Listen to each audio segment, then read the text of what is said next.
Intentions, identifying the motives behind the words or actions. What do I mean by that?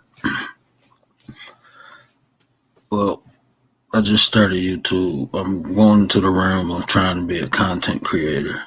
So I watch a lot of different people and I just I see things people do.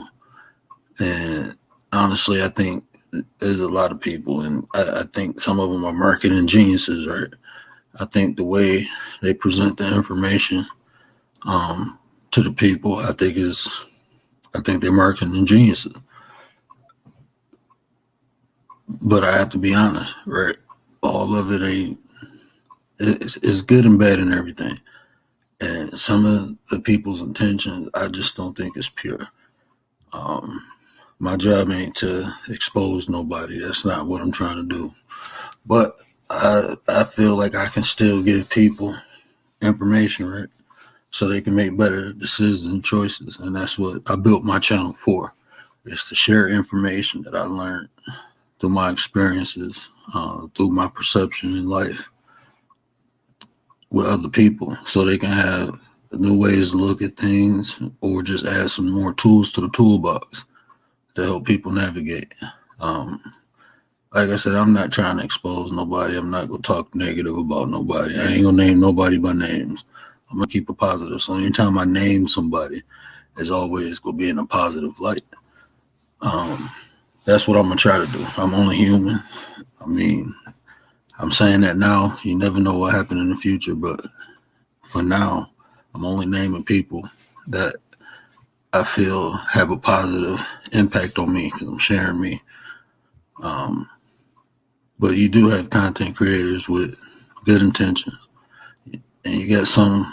I'm not going to even say bad. They just don't care what their actions or words do to other people or put other people in bad situations that they don't have to deal with. I mean, you misleading somebody, to me, that's wrong. But like I said, it ain't my job to expose. So let me give you some examples of what I'm talking about. Um, Identifying the motives behind the words or actions, right? You got to understand what conditioning is, right? So we understand what conditioning is. That's getting somebody used to something, if it's good or bad. For example, if I come on here and um, say I'm a troll, right? Yeah, I'm a troll. I'm a troll. If I keep saying that, you accept the fact that I'm a troll. So when I go troll people, you'd be like, "Oh, that's just a word. That's just what he do. He trolls, right?" If I'm right or wrong,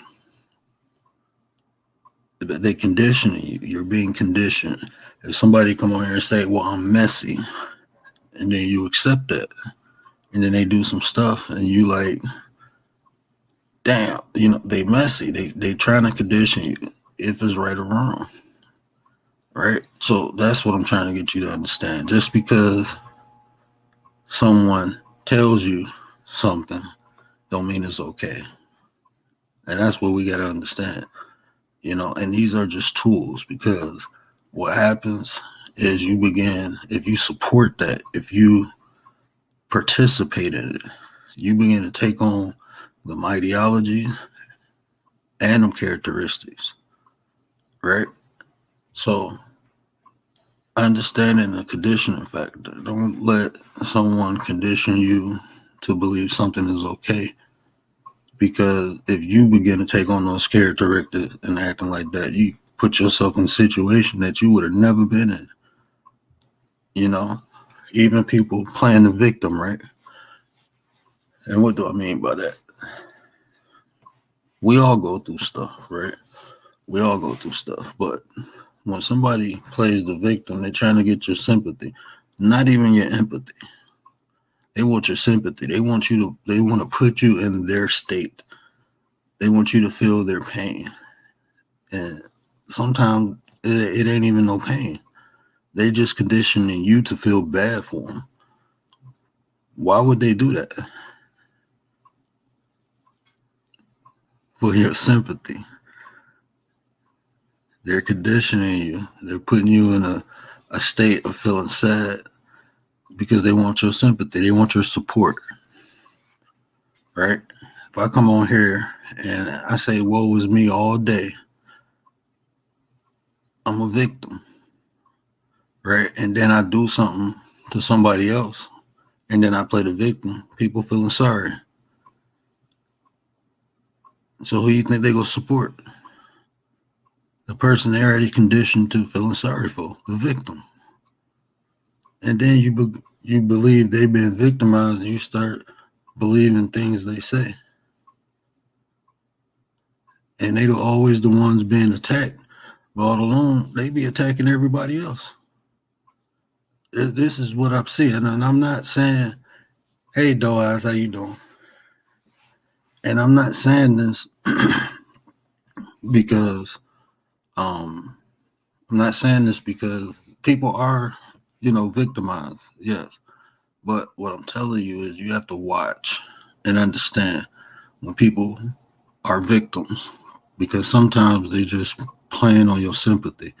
They're the ones attacking, and then when a reaction occur or a retaliation, now they playing the victim because they want your support.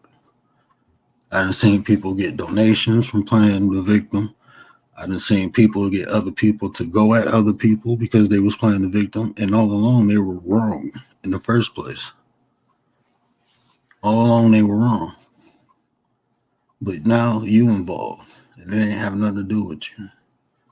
Again, I'm not exposing nobody. I'm not talking about nobody. I'm just trying to give you information so you can better navigate through these YouTube streets, because I see people getting in stuff that they don't need to, and it's all for fun for the person doing it.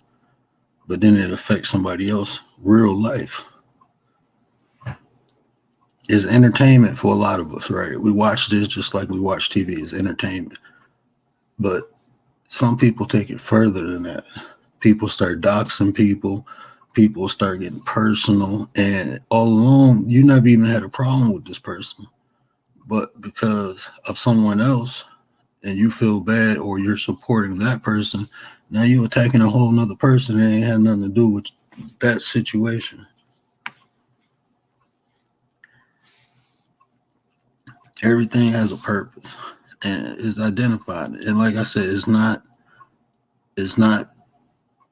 everything is not bad. It's positive, right? It's easy in life to make mistakes. It's easy in life to be misguided. And that's because a lot of us aren't taught from a young age that everything has a purpose. And to find out that purpose, sometimes we just have to listen and we have to watch. We're not taught that. We're taught everybody ain't your friend, but why? How do we identify? Like the young lady Shaquilla, who lost her life tragically. I'm pretty sure she thought those people were her friends, right? And now that she lost her life, we think about, well, what was their intentions of being nice to her? Was it to get close enough to hurt her? Was it because she had resources such as money and that they can take advantage of that? We know now because of how everything went down, their intentions, wherever it was to get closer, wasn't good. So when I think of a friend, me personally, just my own opinion, I look at a person's intention. Do they want to be my friend because of the material things that I have? Do they want to be my friend because of the people I know or the people I'm related to? Or do they want to be my friend because they need or want me? Me personally, I just don't, you can't be my friend unless it's a need or want. Because once you obtain that thing, or you can't obtain whatever reason you wanted to be my friend, you're no longer my friend. But someone that I feel needs me is always going to be a purpose for me. But someone who wants me, I don't think those friends last long either. But those are the friends that you they want you until sometimes they find a better version. That's just my opinion. But it has to be a need or want. It has to be a need or want.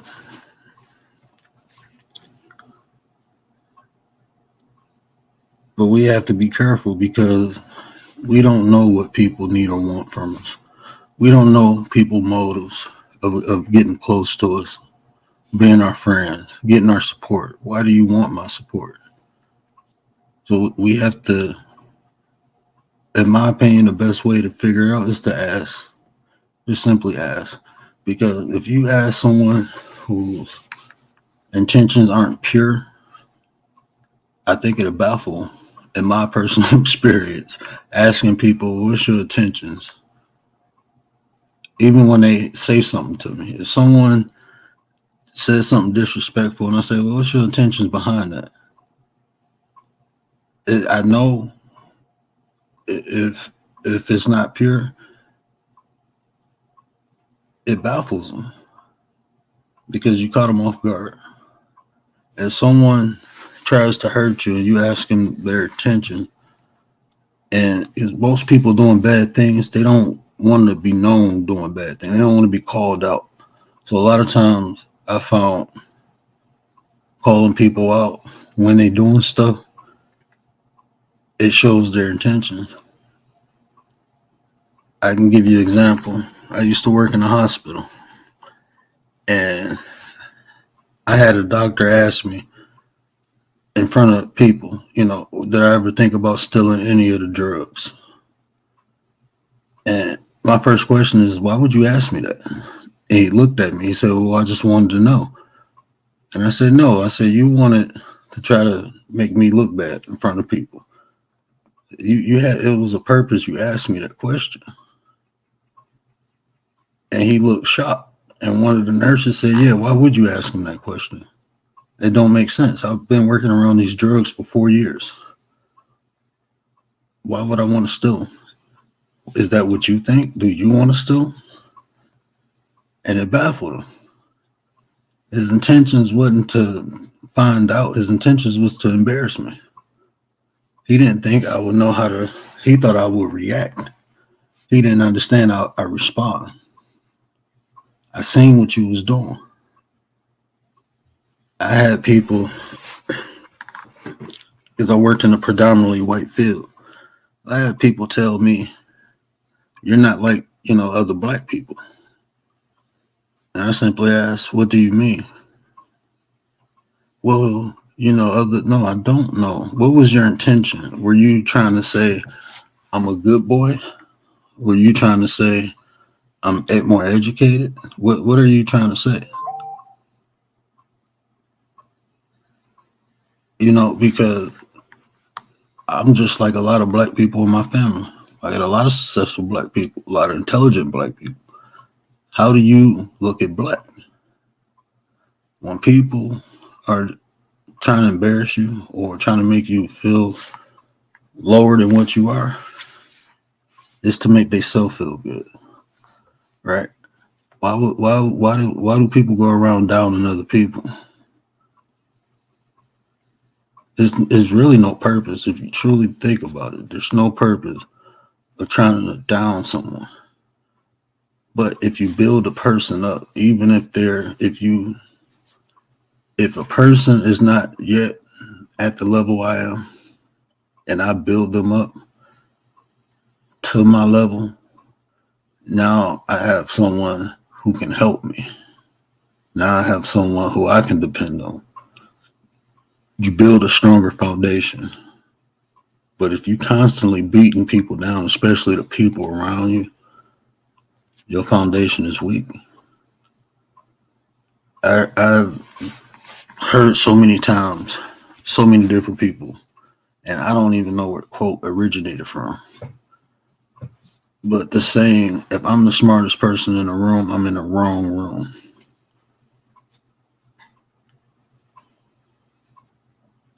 Why be around things that are lesser And if it is, why not build it up to be greater? In life, everything we do should have a purpose. So we don't only have to identify other people's intentions, we got to identify our own intentions too. Why are we doing things? Why am I doing this? What's my intentions? My intentions is to share information with other people, share my ideology, share my perception. And also I want people to share with me.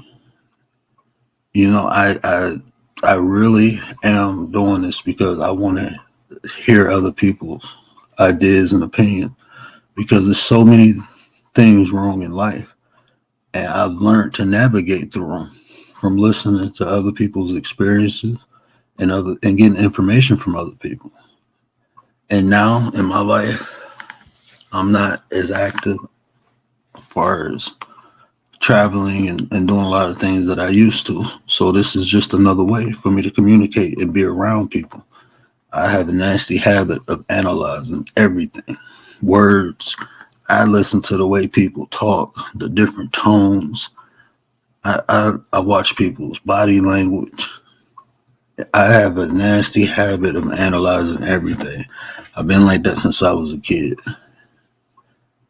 but it has helped me. It actually matured me because I by watching and analyzing other people, I learned more about my flaws, my insecurities. Right? Everybody has them, you know, and it's not a lot of things people can say that can get to me because the first thing I look for is their intention. Why are they doing it? And that's how I control my emotions. Is the very first thing if someone says hi to me, very first thing I do is try to identify. Have you ever had someone? Um, Thank you, Doaz. Have you ever had someone ask you, "How was your day?" and you say, "Fine," and then when you ask them how their day was, they start telling you their life story. Their intention wasn't to figure out how your day was. Their intentions was to get you to ask them how their day is because they had something to get off their chest. And that's something innocent, but people manipulate people all the time, just like that on higher levels. You know, like when I was saying people play the victim, you know, it's manipulation and identifying that when I was younger, I was told if I didn't control my emotions, someone else was. I didn't understand that until after I was probably about 27, 28. And I started looking back at all the things that went bad for me. And a lot of them was decisions I made because of my emotions. And a lot of times I wasn't controlling my emotions. That's why I made those decisions. And it all made sense. And my step grandfather told me that when I was 13. Cause I got no, I was 10. I got mad at Bible class and kicked this boy's chair and he fell out because he made me look stupid.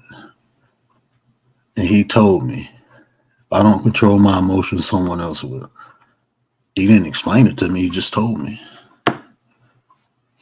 And that's what I've learned to do. I learned to explain my analogies and to better help people with my understanding or my perception. But if he would have told me that people would do things to get you emotional for you to react, I would have understood. If he would have told me the way you don't get emotional is to first identify why they do things or why it was done. If he would have told me that along with the analogy, I would have got it right away. But it took me to go through so many different experiences where people manipulated my emotions because I didn't identify their intentions, the thing behind the things they said or did. Because if I knew they were trying to get me to react or to do something that I normally wouldn't do, I wouldn't have never did it. I would have identified it and I would have got away from them. Some of the people I would have got away from them a long time ago. If I understood that they were manipulating me through my emotions, because I didn't understand their intent.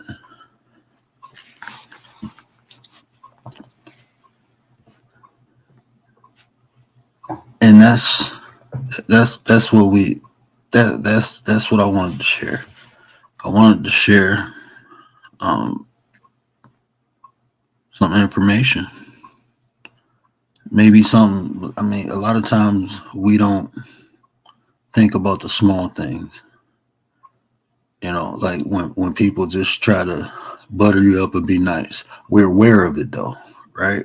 We're aware of, okay, people be nice to get close to me, but sometimes we'll push the wrong people away and let in the nice ones because we're not identifying the intentions. And the more you think about it, the more you get better at it, the more you practice it. Ask people straight up, and you could begin to understand from their answer. Some people want to be around people because they nice. Some people want to be around people because when they're around them, they just feel good. They have a good time. That's all pure intentions. There's nothing wrong with being around a group of people where y'all all vibe and just having fun. But then you got some people who just want to be around because they know if something happens, you gonna be the first one to jump out the window. You gonna be the first one to pop off. Now you their protection, right? But what kind of person is this? What if it's a person who starts stuff? Now they're just using you as a shield. And honestly, I see it happen a lot. I see it happen a lot. And people are unaware. And it's easy to happen. It's very easy. If you watch how other people treat other people, especially people they've been close to for a long time, you'll begin to understand potentially how they treat you. And that's good or bad. You know, my grandmother always told me, watch how a woman interacts with her mother, and you'll understand how she'll interact with your mother. And I'm like, why would I care if a woman interacts when I'm younger? I'm saying this to myself, why would I care how another woman is with my mother? I'm with the woman, right? But my grandmother knew me. I'm a mama's boy. And not in the sense that, I can't do anything without my mother. No, in the sense that I love my mother. And if anybody try to do anything to my mother, I have a protective instinct. So my grandmother knew if the woman I'm with can't get along with my mother, I won't get along with them. My grandmother knew that. She observed me.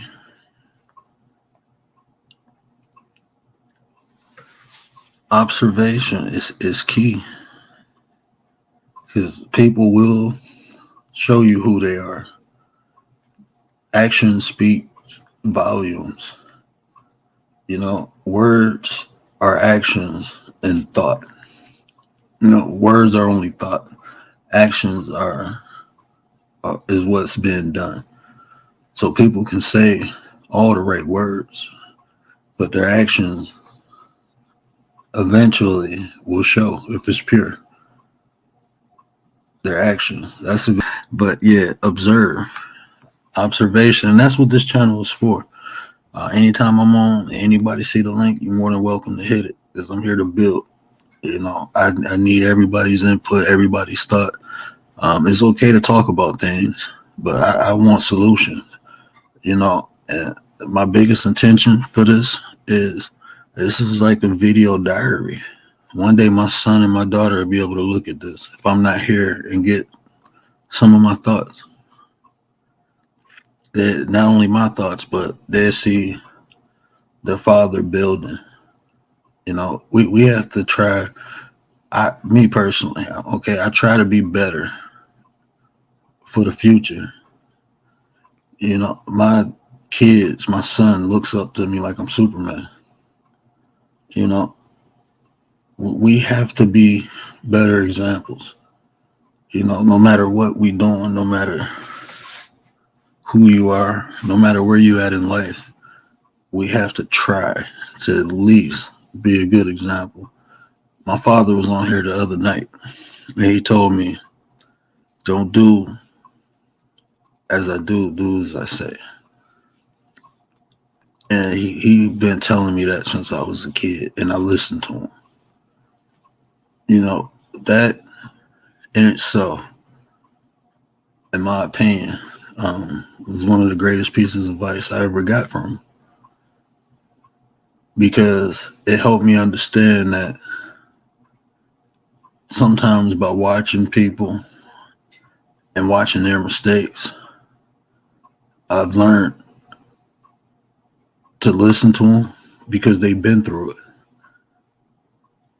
I listened to the people who made the huge mistakes. It was a guy I grew up, used to be down the street, old man Rick. He was a drunk, living out on the street. I used to listen to everything he said because of the position that he was in. He was telling me how not to become like him. If my father never told me that as a young man, I wouldn't have listened to him, simply because he was an alcoholic living on the street. But because my father told me that, I learned to listen to older people and not look at the position they're in, because a lot of times they can be telling you how to avoid it. But that information that my father gave me, it was priceless. He made mistakes, and a lot of times we, especially as men, we want to be like our dads. My dad wanted me to be better. I want my son to be better. So it's multiple ways of learning, through observation, through listening. But it's always the intention.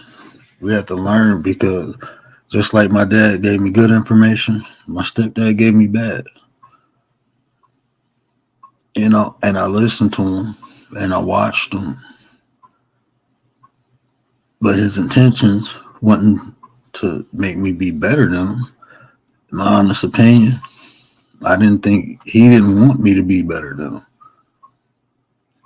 That's just my honest opinion. Through his actions and the way he tried to lead me, he didn't want me. He wanted me to be just like him, but he didn't want me to be better than him. His intentions of telling me or guiding me the way he did, it wasn't good for me. It was good for his ego, right? Because I just feel like he felt like if I was better than him, then I don't know. Honestly, I don't know. It's like I don't see how a grown man can compete with a kid. I don't see why a man doesn't want his son, stepson, to be great. I don't understand that. And I know this for a fact because of the way he treated his own flesh and blood, my sister. And I'm not going to get into family business, but he didn't want her to be better than him. And that's sad. I seen it with my other brother and sister, by my dad. Their mom how do you not encourage your child to go to college and stay in college? You encourage them to come home and work in a restaurant. That's not good intentions for that child. And so, this can happen. It don't have to just be people on YouTube or people, strangers. This can be from your own family. You don't know what anybody's intentions are for the things that they do to you unless you figure it out. But even this conversation is just simply bringing awareness.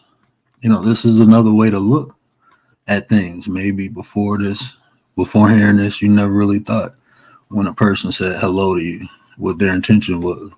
Is it because you just want a simple exchange, or is it once I say hello, you feel an opening, and now we're about to have a whole conversation? Something that minute, or a person that's been nice to you for a period of time. What's their intention? Is it to get close to be a true friend, or get close to use you for something?